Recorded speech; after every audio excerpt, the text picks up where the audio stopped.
Hi friends, this is Press, and of course guys, nandito na naman si Press to share sa inyo guys my latest haul after G-Ban.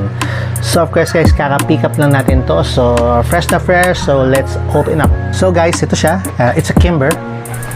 Yan, it comes with a box. Yan, ganda ng box niya. Yan. What all guns should be. Ganda ng tagline ni Kimber. So let's open it. Wow, ganda.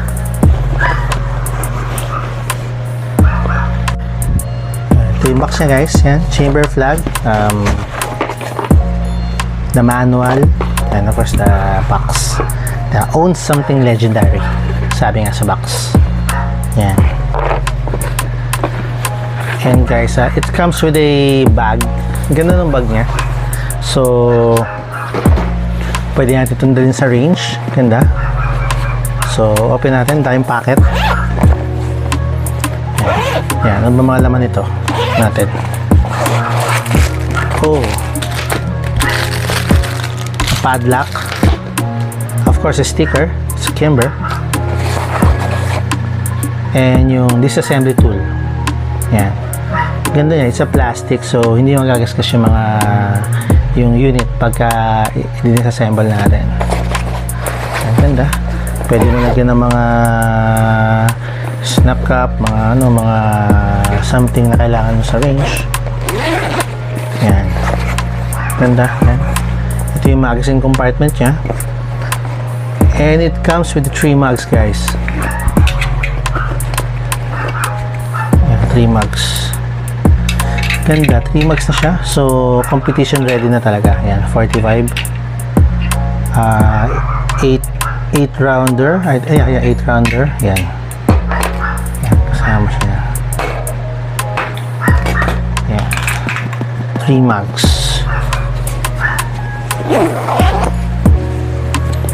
Of course, this is the main compartment. Yan. May kasama na siyang holster. Siyempre, fit na fit siya dun sa unit natin. Yan. Of course, ayun, magazine pouch. Ay, magazine pouch. Tama, magazine pouch. Pwede ka maglagay ng isa. Yan. Eh, ano ko ba nakasunod? Ito, belt loop. Belt loop. Yan. Yan yung spacer niya. Yan. And of course guys, the unit. Yan.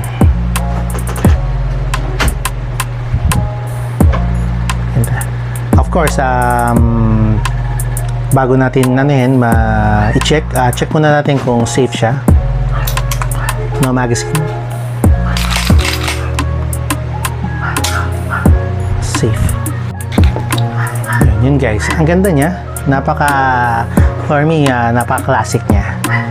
Classic, no fuss gun. Plug and play na siya. Wala na mga rail. It's a classic, typical 1911. Yan. Ganda nung sight niya, 3-dot sight. And of course, kung ano yung mga nakikita nyo sa typical 1911, which is marami siyang safety guys. Yun, meron siyang grip safety. Yan, manual safety. And of course, naka-combat hammer and combat trigger siya. Yan, so pormang-porma. So meron din siyang cut dito in case na dito kayo magkakasa. Diba? Ganda niya. Meron na rin siyang stabilizer. And of course, match grade barrel siya, stainless. So, talagang tatagal siya. So, guys, ano pala siya? 5 inches. So, standard siya. 5 inches ang ang haba niya, ng barrel niya. So, pwedeng ipang-compete. Yan. So guys, what's so special about this na wala sa mga ibang 1911? So of course guys, ito kasi guys, it's a custom lightweight, meaning ay custom LW, meaning lightweight siya. So yung frame niya guys is aluminum grade. Tapos ito of course it's a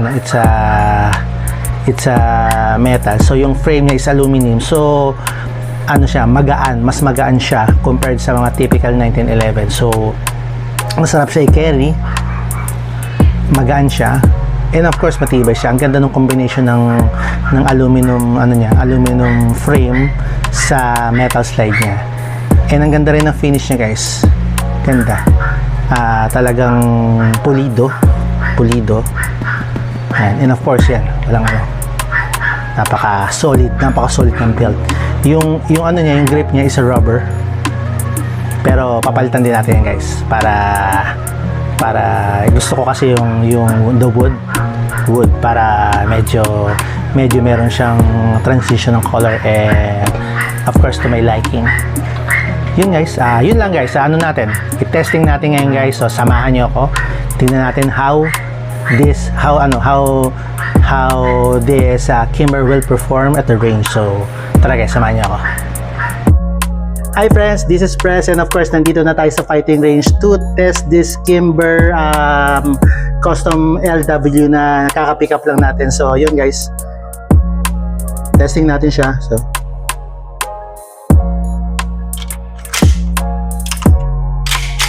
firing.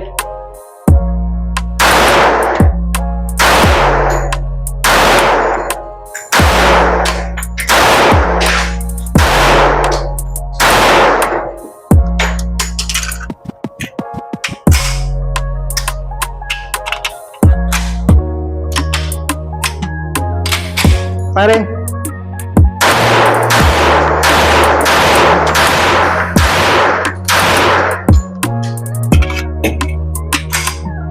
Yun guys, overall ang ganda niya ng patama within 5 meters and 10 meters. Ang ganda ng patama niya. Of course, it's a 1911 5-inch barrel. Ang ganda ng ano niya. Syempre 5-inch barrel siya, so ma-control mo. And of course, it's a 1911. Wala, no doubt naman na talagang reliable ang 1911. Of course, it's a Kimber also. Ang ganda ng build niya. Ang ganda ng transmission niya. Napakalakas. So it's a must-have for every gun enthusiast, of course. Siyempre, tatanong sa inyo, di ba? Lagi, di ba? Lahat ng gun enthusiast may 1911. So I think it's a better addition to your collection, this Kimber 1911. So test pa natin guys siya. Pare.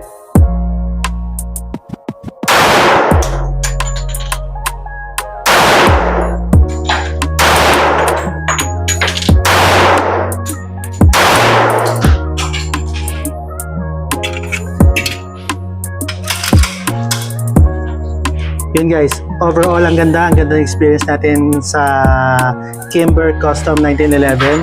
So yun lang guys, if you want a reliable 1911, okay to si Kimber. So yun lang guys, this is Press checking Kimber Custom LW 1911.